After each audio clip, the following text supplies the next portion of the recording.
In this video, I'm going to discuss with you how to find ARoC, aka the average rate of change.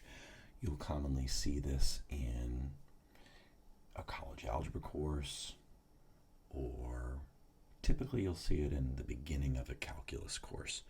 So something to do with functions and or calculus. What I'm here to tell you is finding an average rate of change is nothing more than just calculating slope. I'm going to walk you through the definition. We'll look at a picture and we'll calculate a couple of different average rates of change, a couple of different problems. All right, so let's begin. ARoC, aka the average rate of change, is given by f of b minus f of a over b minus a. So notice we're on this interval, so our x's are between a and b, and so we're seeing how much the y's change, or the function changes, as we see how much the x's change. So of course the x's change between b minus a, and so then what we do is we plug into the function and we see how much the y values change, and then we look at that ratio. And that's really it. That's all the average rate of change is. So let's see how that looks on a picture, and we'll tie it together with the concept of a secant line. So if here's our function, this point has an x value of a, and then if we plug it into the function, it has a y value of f of a. This point has an x value of b, and if we plug it into the function, it has a y value of f of b. Now, if we find these 2 points and we calculate the slope between them, that is the average rate of change. Moreover, this is also known as the slope of the secant line. You'll notice that the secant line, it cuts through, crosses, touches the function at 2 points. So in your mind, I want you to think of secant line as 2 points, whereas when you're finding a tangent line, it's just touching at 1 point. So think of 2. And also conceptually, I always think of it kind of looks conceptually a lot like a bow and arrow. That's what I think of as a secant line. So again, it's touching at 2 points. And so we're really just calculating the slope. This is the change in y, f of b minus f of a, and this region is the change in x. All right, so that's average rate of change in a nutshell, but now let's do some examples. Let's dig into some numbers here, kid. All right, well, here we have the function x squared plus 4x plus 20. We're asked to find the average rate of change, aka ARoC, on the interval from a up to b, where a is 2 and b is 5. So I like to write that in right away. I also like to write down the equation, the change in y over the change in x. Quickly we can do b, 5, minus a, 2, brute, and then we can plug in, we'll plug in f of b, b, which is, 5, and we'll see what comes out. So this is just evaluating a function. Notice the use of parentheses. That will help you get it perfectly correct. So we've got 25, 20, 20. That's 65. That's f of b. And f of a, in this case a is 2. We've got 2 squared plus 4 times 2 plus 20. 2 squared is 4, and 8 is 12, and 20 is 32. And now we just calculate. We're just calculating this ratio. We're just going to clean up the numerator, and we're going to clean up the denominator. So we've got 33 up top, 3 down low. Final answer is 11. So our average rate of change is 11 on that interval from 2 to 5. So that means for each unit,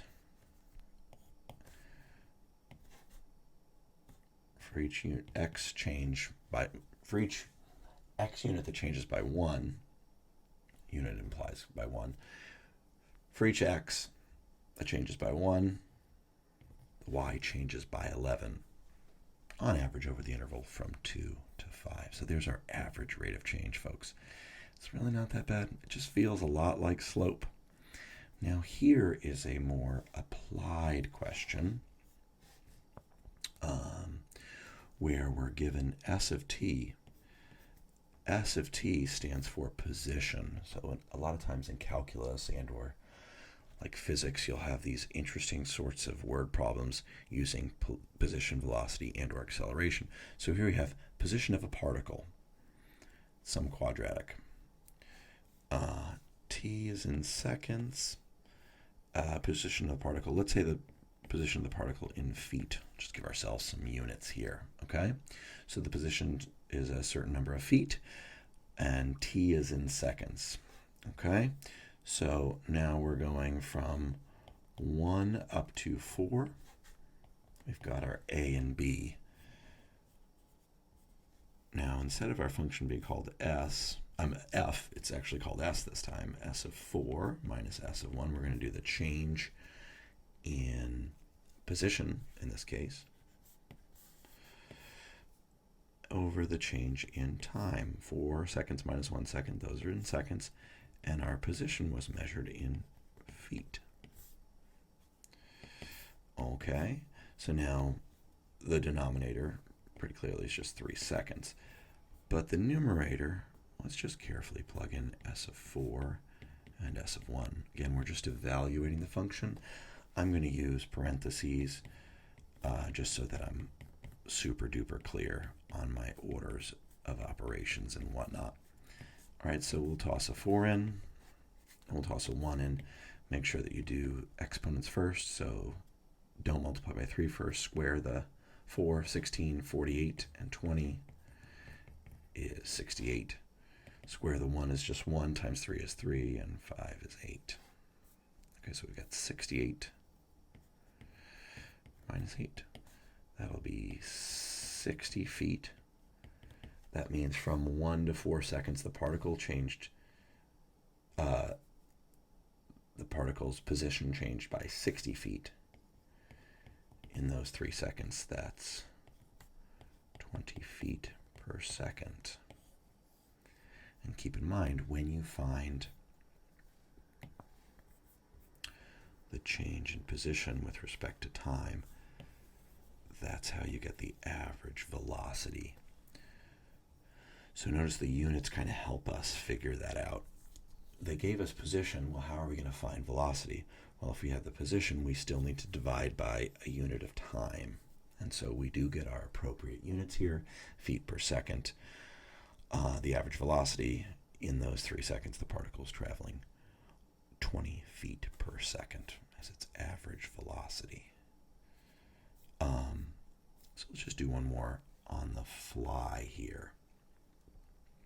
So let's say we have something like this. You'll see a lot of times, either on the AP, if you're taking AP Calculus, or some professor just might throw like a random table at you. And what you'll have to do is you'll have to just kind of worry your way through the table and figure out what you have here. So let's say we have something like, again, I'm just shooting from the hip. And so let's say they ask you to do something. So this is a little bit funky, but let's go with it. Let's say they ask you to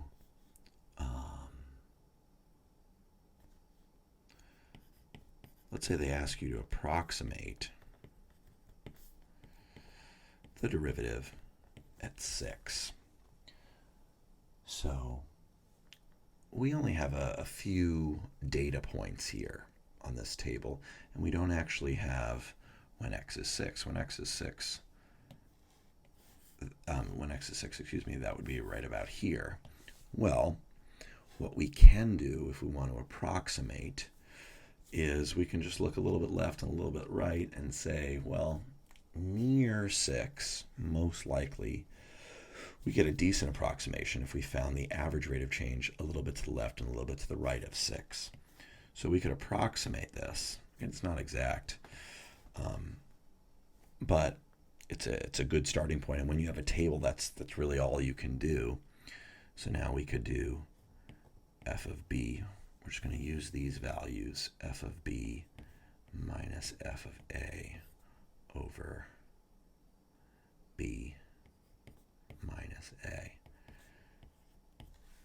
So what is f of 7 equal to? Just read down the table. That's equal to 8. What is f of 5 equal to? Read down the table. The y value is 4 when x is 5. So we'll do 8 minus 4. And that will be 2. So the derivative, aka the slope of the line tangent at 6, is probably somewhat close to 2. So conceptually, if we kind of zoom this down a little bit, if we wanted to know, let's take a moment and draw this. If here's 5 and here's 7, there's 4 and there's 8. We don't know what this function does. Maybe it's something like that. Well, they wanted us to know, they really wanted in white, they wanted us to find the slope of the line tangent exactly at 6. But since we didn't have access to that information, we just kind of shot from the hip, and we did our best to approximate by finding the slope of that secant line near 6. We went a little bit left and a little bit right. So again, that's a common technique. If you're given a table and you have to approximate the slope of the line tangent, aka the derivative, at a point, you can look a little bit left, a little bit right, find the slope of the secant line, aka the average rate of change, super close to the point that you're interested in. Thank you so much for listening. Have a beautiful night or a beautiful day.